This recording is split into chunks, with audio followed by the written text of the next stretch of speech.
Today, this episode is talking about the rise and fall of ISIS. ISIS is the short of the Islamic State of Iraq and Syria.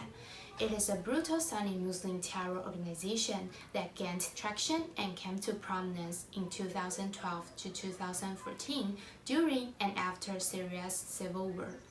For a group with such spectacular ambitions, Islamic State's last stand took place in surroundings of almost shocking banality.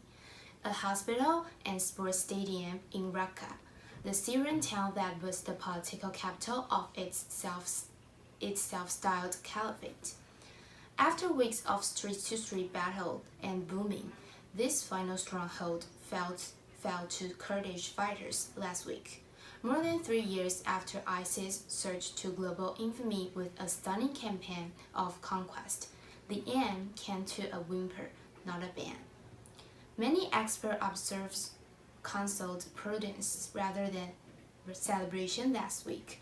Raqqa may have fallen, but if ISIS is down, it is far from out. Yet, when we recall ISIS at the height of its powers, the scale of its decline is impressive. By mid-2014, the group controlled a taxable population of some 7 or 8 million, oil fields and refineries, vast grain stores, lucrative smuggling routes, and vast stockpiles of arms and ammunition, as well as entire parks of powerful modern military hardware. Its economic capital was Mosul, Iraq's second largest city. ISIS was the most powerful, wealthiest, best equipped jihadi force ever. President Obama, your policy against the Islamic State has brought us once again to kill an American citizens. Under those circumstances,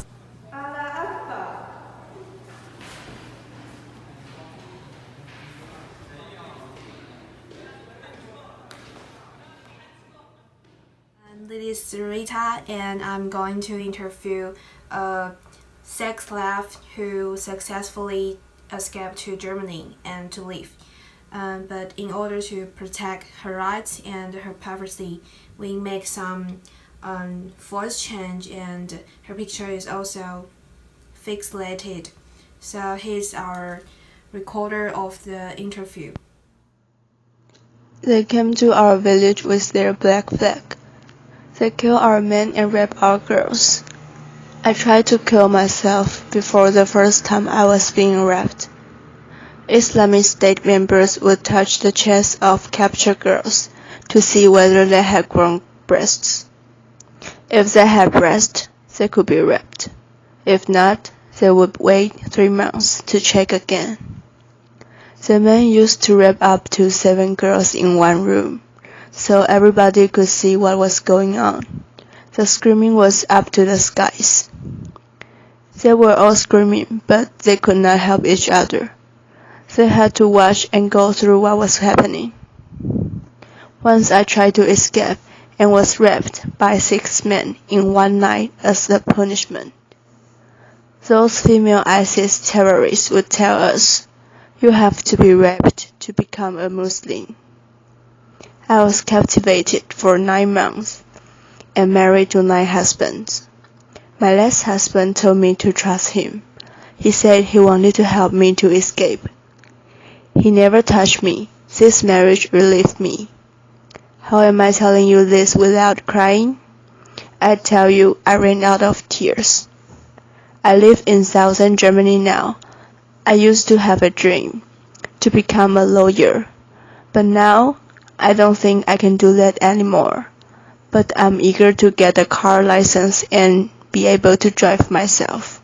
A weakened ISIS, stripped of its territories, is no longer the biggest, baddest gun around, as one former Belgian ISIS recruit described the group 2 years ago, and so the attraction is no longer there. There have been 4 big waves of Islamic militancy over the past 50 years.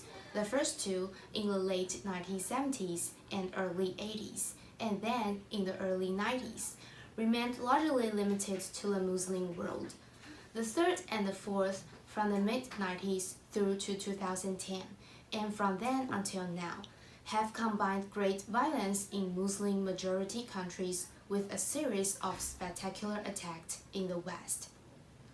ISIS have followed a similar trajectory, a slow, unnoticed period of growth, a spectacular events bringing the new threats to public attention, a phase of brutal struggle, then retreat.